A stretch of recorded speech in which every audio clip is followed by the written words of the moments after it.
Hello বন্ধুরা, আজকে আমি আছি মালিবাগ রেলগেটে। আজকে যে বিষয় নিয়ে আলোচনা করব, মালিবাগ রেলগেটের উপর দিয়ে যে দেখতে পাচ্ছেন অনেক বড় বড় পিলার। এই রেলগেটের উপর দিয়ে এই যে বড় বড় পিলার দেখতেছেন, এই পিলার হয়তো কোনো এক্সপ্রেসওয়ে বা কোনো ফ্লাইওভার নির্মাণ হচ্ছে। তো পাশ দিয়ে রেলগেটের পাশ দিয়ে যে বস্তি বাড়ি অনেক, এক কথায় অপরিকল্পিত নগরী, এলোমেলো একেবারেই নির্মাণ।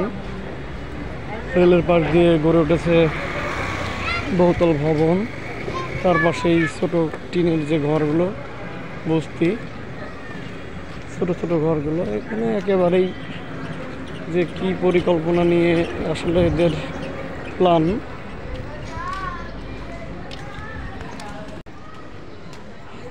তো আমাদের দেশের আসলে যারা এসব পরিকল্পনা করে তাদের আসলে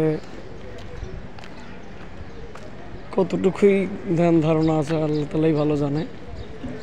এই যে সেতু বা এই যে ব্রিজটা বা এক্সপ্রেসওয়ে যেটা হচ্ছে, আসলে এটা স্থায়িত্ব কতদিন, সর্বোচ্চ 100 বছর যদি ধরা হয়, তারপরে এর ভবিষ্যৎ কি?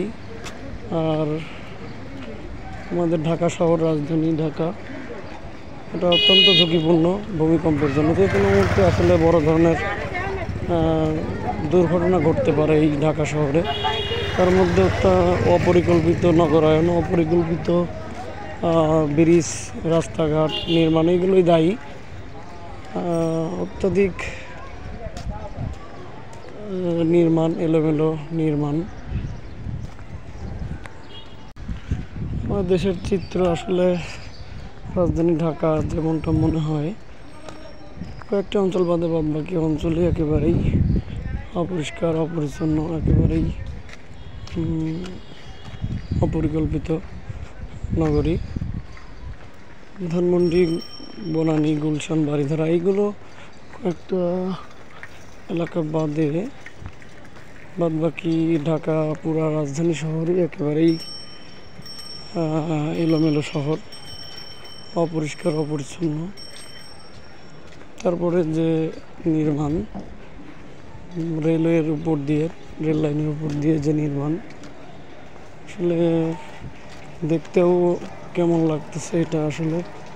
আর এর যে স্থায়িত্ব বা এর যে ভবিষ্যৎ, এটাও অনিশ্চিত।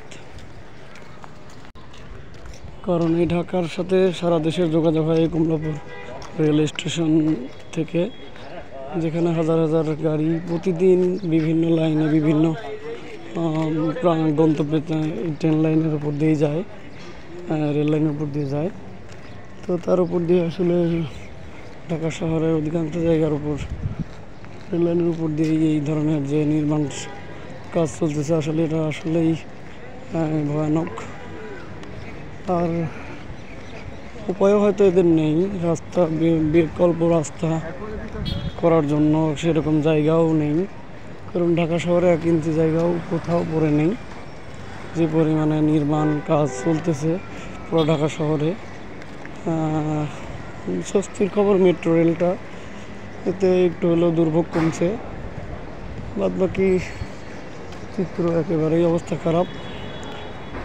5 মিনিটের রাস্তা 5 ঘন্টাও লাগতে পারে জ্যামে পড়লে। তো ঢাকা শহরের এটাই বর্তমান চিত্র মালিবাগ রেলগেটের। ঠিক আছে।